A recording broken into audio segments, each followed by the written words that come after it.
Good afternoon, everyone. My name is Stephanie Crema, and I'm the Digital Marketing Specialist here at TechBlocks.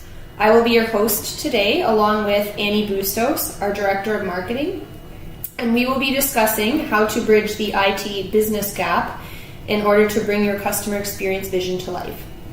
And before we start today, I would just like to say that the reason why we are doing this webinar is that we've heard time and time again, not only from our clients, but in conversations we've had, events that we've attended, recently the Customer Experience Strategy Summit, which some of you may have attended as well, that this communication divide between business and IT teams is really at the core of what's preventing most enterprises from moving forward with their technology or innovation projects, and really at the end of the day, preventing them from delivering amazing customer experiences. And there's a lot of information out there kind of telling businesses that bridging this gap should be a high priority for companies, but the problem is still here. And really the how needs to be addressed, which is what our goal is for today's session. So before we get into the how, I want to explore where really this communication gap stems from. And at TechBlocks, really, like, our bread and butter is helping our clients overcome this barrier in order to move forward successfully with their technology projects. So we have a lot of experience in this realm and success in helping our clients bridge this gap.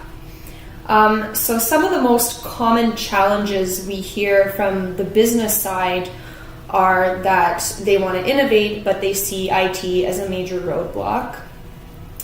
They don't think that IT understands their goals and objectives. They feel that IT overpromises and underdelivers, and that they're not as adaptive, really, and this is affecting their speed to market. And then from an IT standpoint, they don't really feel as though that they have a seat at the table when it comes to making these business decisions. They feel misunderstood or underappreciated. They also feel like they have little strategic opportunities when it comes to the business side. And they feel frustrated by the changing requirements and pressures from timelines. So really, when we look at what each side has to say, it becomes kind of obvious that both are kind of saying the same thing, just in a different language. So both sides have the same wants and the same needs, but the communication lines are broken because of the lack of trust and understanding.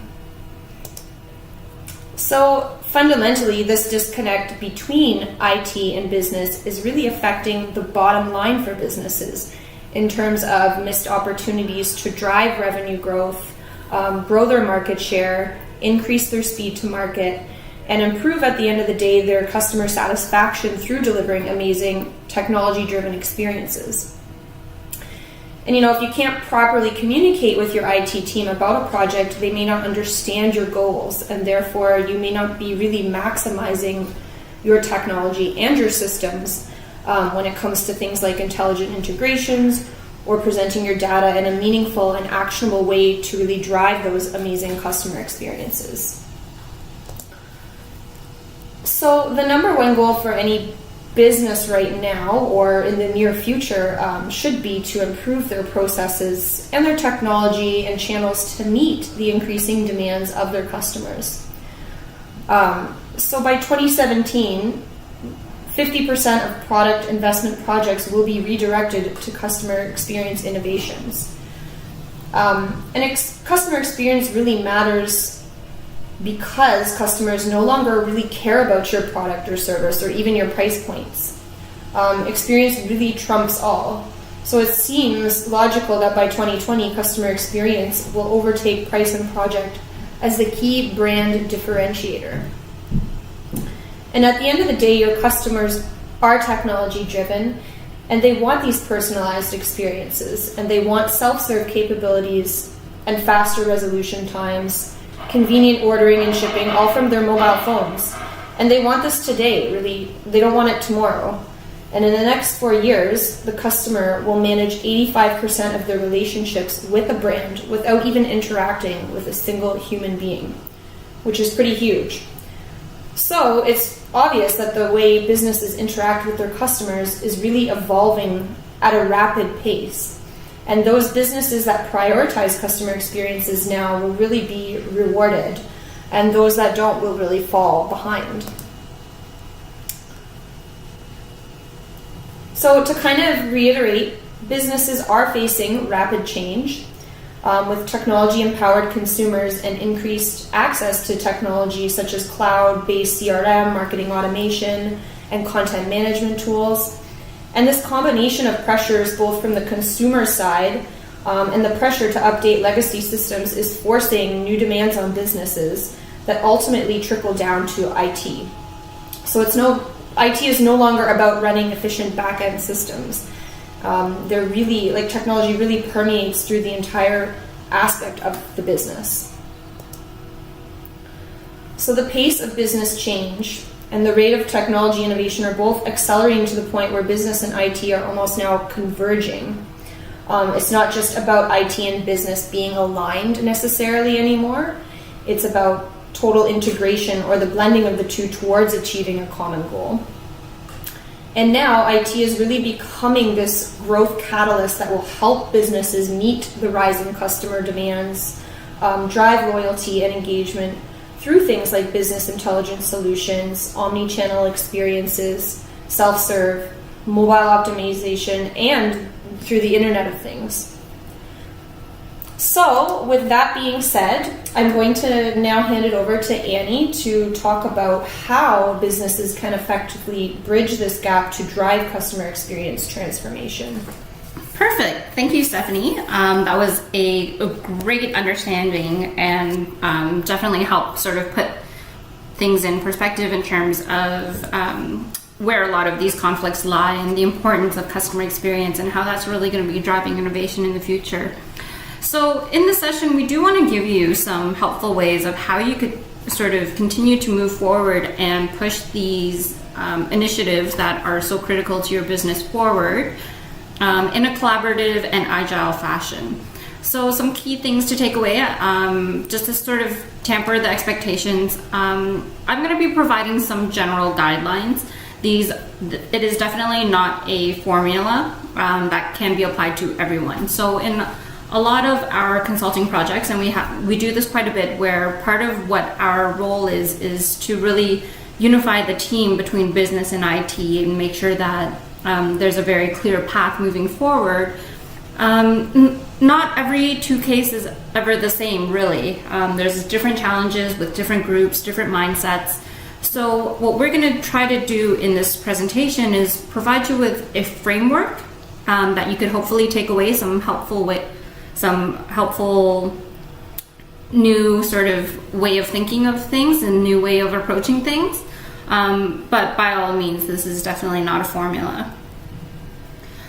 So the first thing that I want to talk about is we sort of broke these down into 5 key components. So the new IT platform is really to serve as a bridge between business and IT together. So it includes significant changes in the following areas. So one of them being the mandate. And the mandate ultimately is to focus on experiences. And I'll dive a little bit deeper into each of these as we sort of continue.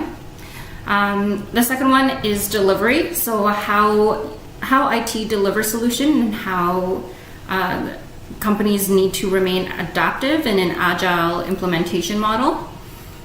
Talk about some of the architectural challenges that your IT may face and what reasons of why that's important, as well as organizational changes.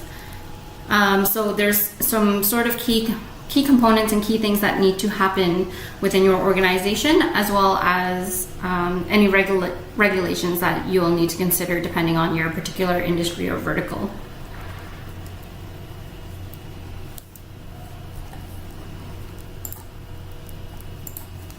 So the first one that I want to talk about is a organizational cultural shift. So when you actually look at some of the most successful companies, there's a few things that are very common between all of them. Within the top 3, communication and vision are top 2 traits. So what I mean by that is a lot of times in an organization, you'll find that there's a particular vision. But one of these, and while everyone should be working towards a vision, departmentally, not all of their KPIs are aligned to the overall vision. Or in some organizations where they have multiple overarching key strategies, that then adds another layer of complexity, because then it becomes a matter of sort of balancing priorities and balancing KPIs. So having a clear vision or a clear goal, not only at the organizational level, but having that sort of filtered down departmentally, so that each department is always aligned on ultimately the end vision. That's something that we've definitely seen makes a very big difference in terms of their ability to execute and their ability to work together. This is something that has to be committed. It has to be from the top sort of senior level down. And in terms of communication, very clearly there has to be sort of a common language of mutual respect and trust. They need to commit to regular conversation, create a minimum baseline for the vision, and then build up upon this. And basically together they need to define what the key deliverables and key KPIs are, and make sure that both groups are held accountable to the success and the failures of those KPIs. The next part I want to talk about is the mandate. When it comes to customer experience, there really needs to be a balance between strategy, design, and technology. So this is very common when you're working across multiple groups. You will find that IT is primarily focused on the technology, focused on what they currently have or what the solution should do, whereas business, and especially marketers, and myself being one, is always more focused on the strategy or the design. Really, all three of these elements can coexist together, and there needs to be a balance of all three of them together in order for a user experience to be successful. So you can't have all three. You don't need to compromise one for the other, although that does require sort of a balancing act. Ultimately, it always starts with the strategy. So the best is to always have a business analyst to sort of go in and do key requirements gathering with the business leaders in terms of what their vision are, and sort of trying to translate that down into key requirements, both from a technical standpoint as well as a user experience standpoint. The next one I want to talk about is architecture. So working with what you have. So I think as a marketer myself, one of the things that we very often do is we constantly attend trade shows, or we're doing research, trying to find new innovative things that either our competitors are doing or just any other market leader, may even be from a different vertical, but we're constantly trying to stay on top of new innovation and new experiences and new ways that we could do things better. So one of the things that we have heard and we do hear is a particular business leader may attend a particular event, hear about a single solution, which involved very specific technology components, sort of return back to their office, taking that information and looking to implement the exact same thing and sort of trying to push that technology stack upon their IT. This is sort of a reverse approach. So similar to what I talked to previously, it should always start with the strategy and requirement gathering. And then from that point, your IT team can then sort of look at what are the technology, what are the systems that they currently have in place. So, and they could sort of better make a recommendation based on that. Just because one solution with a certain on XYZ platform worked for one organization, if your infrastructure is not built the same way, or if you have legacy systems that your data is locked into, it might not be quite as straightforward as purchasing ABC technology to complement it. So these are all questions that should be asked by your IT, and wherever possible, in order to increase your speed to market or your agility to go forward. It really is best to always start with working what you have and building upon that and leveraging that, as opposed to sort of starting from scratch. The other area that I want to talk about is regulation. So with every specific industry, there are very specific requirements around governance, security, infrastructure. From a business standpoint, you may or may not be familiar with all of these, in terms of how you manage your data, where you store your data, how you can use your data. This is something where typically as business, it's always better to sort of put together a wish list or a want list of sort of what you would like to see, and really letting them take the lead on that. It's not specifically an area, because at the end of the day, they really are accountable when it comes to data and security. So that's something that is sort of better left in their bucket. So in terms of Agile implementation, so there's a lot of talk about Agile and how Agile has failed, or so they claim. And if you're unfamiliar with Agile, let me give you a little bit of a brief explanation. So Agile, basically, you start with a minimum viable product, and then you sort of continue to roll out and build upon that in what we call sprints. So it's this idea of continuous improvement, continuous product development, or continuous technology development, where there really is no end goal. It's constant, it's fluid and iterative. So in an Agile delivery model, we do find that, because sort of as you're executing these go-to-market strategies and as you're bringing these products to the market, you will find that in order to adapt to your consumers' wants and needs, you will need to be agile. Customers' expectations are constantly increasing, and there really is no end target, which is why Agile delivery models work very well. Product development has to be constant so that you could quickly adapt to their needs, and continue to meet their needs, if not excel. So even if you try to sort of implement a lot of these strategies on your own, and even if you do take some of the advice and some of the guidelines that we've provided you in this session, you may find that it is still possible that you may still continue to face challenges.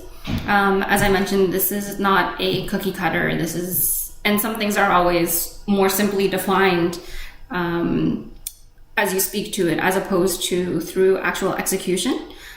So we have a lot of experience in sort of sitting down and running what we call sort of either product cycles or sort of fit gap analysis, where we sit down and we work with individual stakeholders or individual lines of business to sort of understand what their common goals are, or what their end vision is. We then sort of leverage our team of business analysts and technology solution design, as well as UI UX designers, to really make sure that any solution that we propose is aligned with what the KPIs are. And all of this is always brought and delivered to our clients in a Agile delivery model.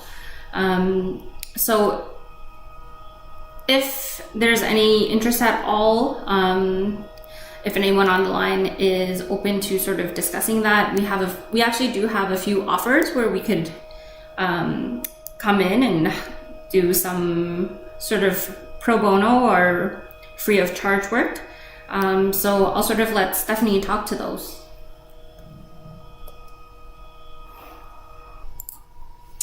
Yeah, so we are offering to you guys either a free website assessment. So our team will kind of come in and really evaluate where you're at, where you want to be with your website, even recommend different CMS solutions that you can use that would benefit your business. We're also offering a free CRM assessment, so really analyzing where you're at with your CRM systems, what tools you can best leverage, what add-ons, what applications might benefit your goals, as well as a mobile app development discount. So if anybody is interested in any of those offers, our contact information is up there and you can reach us at any time. Thank everybody for attending today. Like I said, here's our contact information. Feel free to reach out if you have any questions or if you're interested in any of our offers. And thank you to Annie for being here with us today. Thank you, Steph. Cheers, everyone. With all that being said, we are now open to questions for our Q&A session. So please submit any questions you have and we'll be here for the next 10 minutes to answer them.